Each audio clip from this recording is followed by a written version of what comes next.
What's up, everybody? Christian Fowler here with Bluff City Media, and joining me, my guy, Kenny Stubblefield, which, as you guys know, means breaking news podcast. St. John's transfer David Jones committed to Memphis on Monday morning. Still morning? Yeah. Yeah, still morning. It's 11:20 right now, so he barely made it morning, almost afternoon.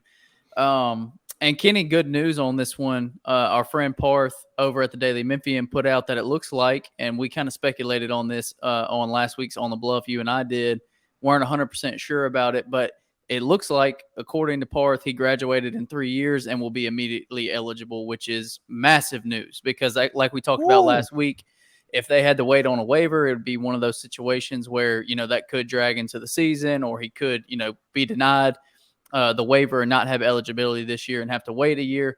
But like I said, Parth put out a tweet after the commitment saying that it looks like he graduated and is immediately eligible. So what do you think, Kenny? Immediate reactions from this commitment? Well, number one, good job, Parth, on getting on everybody's good side for tweeting that. Because, how many years in a row has Memphis had to deal with some kind of waiver request, transfer, that kind of deal? And it just feels like a lot of times Memphis' season is like, just if we only had this person, if just the NCAA would go ahead and make the decision on this person right now. No, David Jones is a baller, man. Like he's gonna be a stud for Memphis, and the fact that he is coming in and is immediately eligible is good news on top of good news for Memphis regarding this transfer. It's just a big time get for Memphis. Yeah, for sure. And especially because they've been in this drought of the last month and a half, 2 months, where there's just been no news. There's been nothing, no commitments, no transfers. It's just been a big sit and wait period, and it's had a lot of people antsy and nervous. And this, this isn't necessarily what people were clamoring for as far as true center or true point guard. And you and I talked about this last week as well. Just, it looks like they're going to positionless basketball in this edition. It plays more into that because this isn't a center. This isn't a point guard. David Jones is, a 6'6" guard, guard/forward, like probably going to play the 2 and 3, which is what a lot of guys that they've gotten play, 6'6", 210 pounds. So he's got good size. Last season, his first year at St. John's after transferring from DePaul, 13.2 points, 6.8 rebounds, 1.6 assists. So a guy that can come in and can contribute on the glass, contribute scoring, and another potential 8 to 12, 13 point per game guy. So really good get for Memphis, especially this late in the transfer cycle, to get a guy like David Jones. Yeah. So with that being said, like we talked about the positionless stuff, and maybe we can dive into that a little bit more, but where do you see a guy like David Jones fitting into the rotation at? I could see him being just a 2 or a 3, maybe. Yeah. Even honestly, I could see them. Think about Elijah McCadden, right? Like think about the way that Elijah played with the Tigers last year. You saw he saw some of his greatest success when Penny utilized him in a small ball 4 role. There were moments where he struggled guarding some of the bigger 4s in the game, but offensively and just kind of continuity wise, when you had DeAndre at the 5 and Elijah at the 4, there seemed to be some success there on the offensive side of the ball that wasn't there when Elijah was trying to play the 3. So I could see Penny utilizing David Jones in that same kind of role. And truthfully, David is a much better player than Elijah McCadden. Elijah was a great player, did what he needed to do, came in and fulfilled his role, and even added things to the equation that I don't think we thought was there. I think he became one of the best off-ball rim runners, off-ball back cuts, cutter to the basket in the NCAA last year.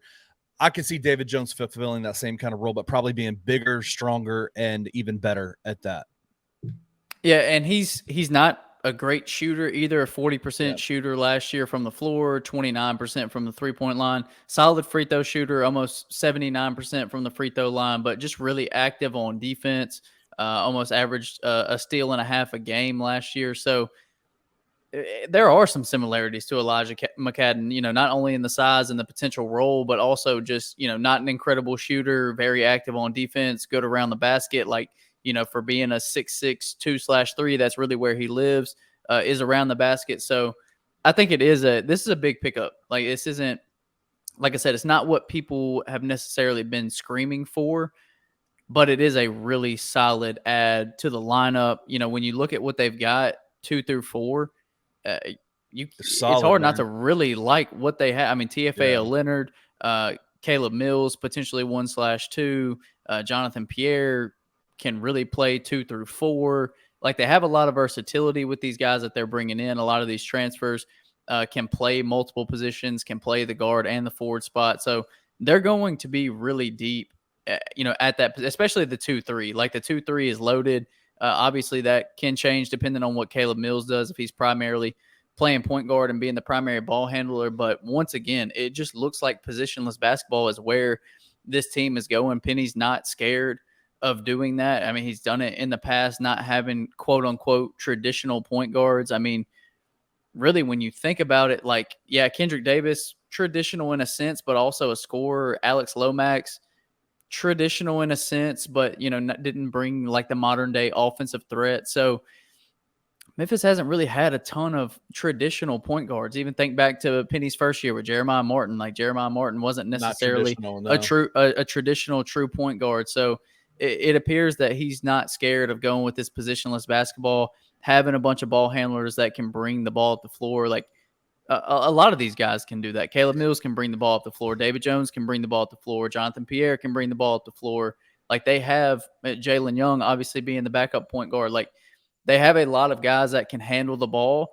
And I think we're going to see that switch to true positionless basketball this year. We talked about it with, just the average size of this team, with Chandler Lawson and TFAO Leonard and Nick Jourdain. That's your tallest 3 players, and none of them are over 6'10". I think you said TFAO Leonard put out a picture of his driver's license and it said 6'10". So that, but then I saw a video of him and I was like, I don't think he's 6'10", but that's okay. Probably not. Yeah, if you know anything about the DMVs, they're not out there measuring folks. They just ask you. There with a tape measure going. Right. So they do have. I mean, they have guys with size. Jonathan Pierre has size. Nick Jourdain, Chandler Lawson, 6'8", 6'9", but they don't have any footers. They don't have any. Really, don't even have anyone 6'11" on the team. So it's going to be interesting to see what this looks like overall. But what we talked about last week, came to fruition for the most part. I said I believe they'll have 3 scholarships, and we saw Ryan Forrest is now not in the fold anymore. So at bare minimum, they still have 1 left, because if we're operating in the fact that they did have 2, the one that was open and Ryan Forrest's spot, this one's filled. So technically, as of right now today, there's only 1 open spot. With Mikey Williams still being in limbo, and Penny talked to the media today and said, it's just, we're just waiting it out. We're just, to me, it felt like the most definitive thing that Penny has said about that. Mikey is still in the fold. Like, Mikey is they're just in wait and see mode. Like, it doesn't seem like, it didn't come across as a wait and see about whether or not we are going to make the decision to move on past Mikey. It was basically, we're going to let the court system unfold, and once everything works out, Mikey will be here. That's what it sounded like to me when he said that. Yeah. So we're still in that holding pattern with that, but at least there's still 1 more open scholarship at this point. Yeah. David Jones fills 1, and there's 1 that's 100% no doubt open, and could be as many as 2 depending on what happens with Mikey Williams. So this at least allows fans to breathe easy for a minute. It at least allows some positive news to flow into the Memphis basketball program. So really big pickup getting David Jones, and now it'll kind of be interesting to see what's next and what's on tap, for Penny and the staff after this, knowing that they have at least 1 more spot open. Well, just to go back to David Jones for a second, you've spoken extensively in the last 2 podcasts that we've done about the positionless basketball, the positionless roster, kind of that 2 to 3 range, that 6'6", 6'7", size and all that. One thing we do know about Penny is that he, and we've said this for 4 years now, is that this guy thinks about defense more than he does anything else on the court. And imagine this plethora of people that he has on his roster now that are in that 2 to 3 range, 6'6" to 6'7". You look at Caleb, you look at TFL, you look at David Jones, you look at all these different guys that are coming in. They're all big kids, long kids that are active on the defensive side of the floor. And one of the things that we've seen with the Tigers is under Penny, their best offense is when they are creating turnovers that lead to fast break offense. And so that to me is what it feels like what Penny is going all in on, is that he is going to try to bring back, after kind of a down year defensively, bring back this incredibly high-paced, disruptive defense that leads to offense. And what better to do that with than a bunch of really tall, big kids that like to steal the ball and like to jump passing lanes. I mean, that's Penny's MO. That's what he likes to do.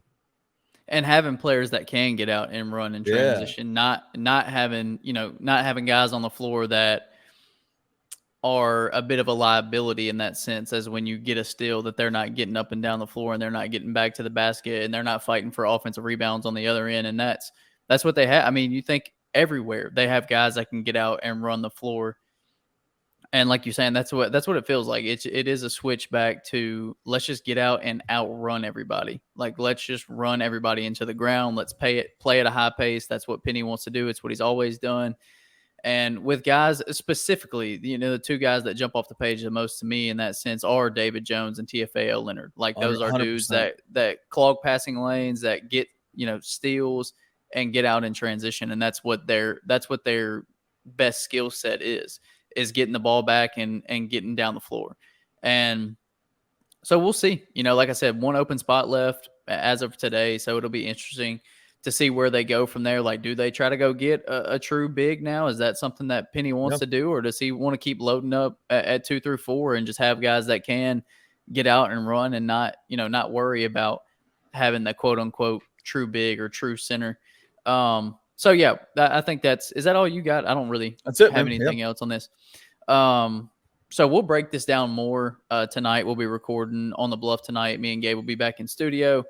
So we'll break down all of this. We'll break down some of the stuff that Penny said to the media. We'll talk about David Jones. We'll talk about what Penny said about Mikey Williams, scholarships. We'll go more in depth on it tonight. So be looking out for that. Tomorrow afternoon, Tuesday afternoon, that'll be dropping, and we'll have, like I said, more extensive conversation on all things Memphis basketball.